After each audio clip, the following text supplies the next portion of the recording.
Recently, my girlfriend came up to me with a very unexpected, but also a very cool idea. What if we made our own board game?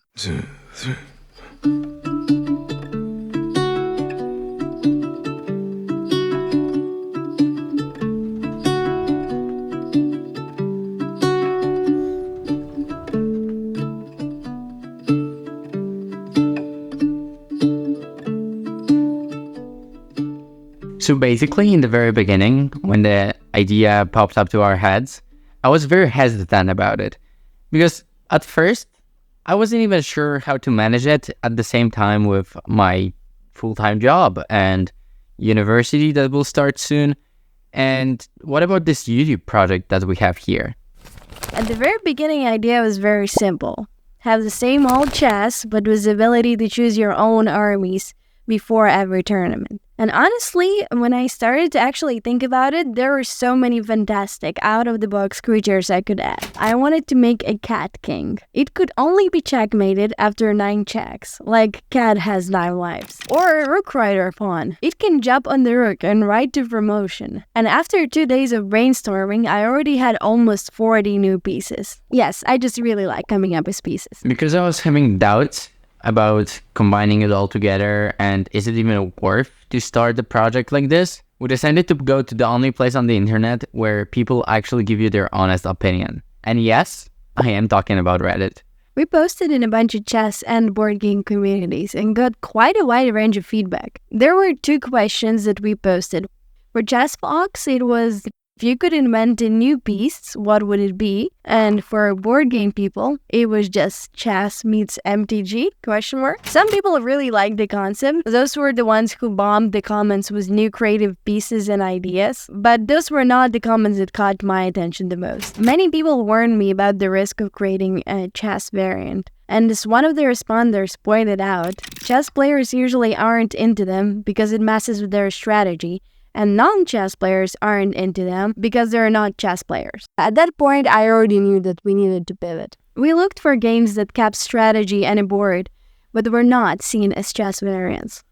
What is the only place on the internet you go with question like this? Obviously, our good friend ChatGPT. After going with GPT back and forth, we found out about this game called Feudal. Feudal was a perfect choice. Not only it's not considered a chess variant, but it's an old and forgotten game, which means we can just take it and build off of it to suit our needs. But what is Feudal?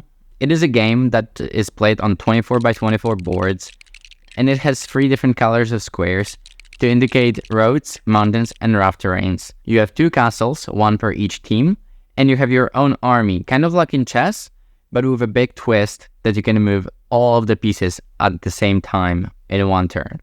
And you can win the game by capturing the castle of your opponent, or by killing the royalty, like the king and queen in chess. Finding Feudal was a perfect solution. It was too old to be well known, and our game wouldn't be a chess variant anymore.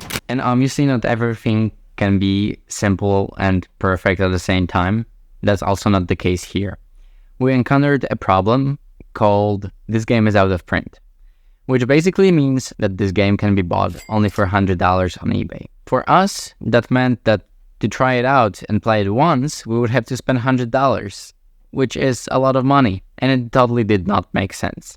What we decided to do instead is my girlfriend grabbed a piece of paper and made our own Feudal board game. I made a full DIY version out of paper. I drew the board, cut out little paper pieces, and we played our first game right there at our desk.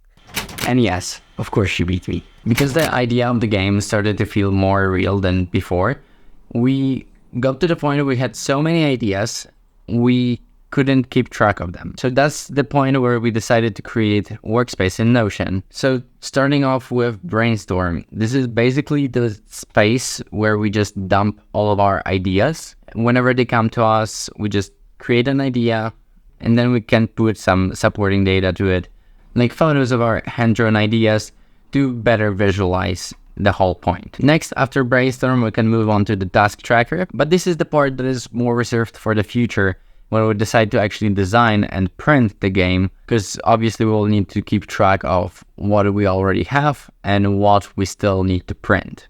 We also have the Documents Hub. It is a part of Notion where we keep the important things, which is basically the Feudal research that I did at the very beginning. And we have also the font license for the main font that we want to use. And then we have the version 1 of Rulebook, but for that, you have to wait till the next one. I said, hold on. You say goodbye. Cheese. Cheese. Cheese. Cheese, cheese, cheese, cheese. It's raining tacos from out of the sky. Tacos.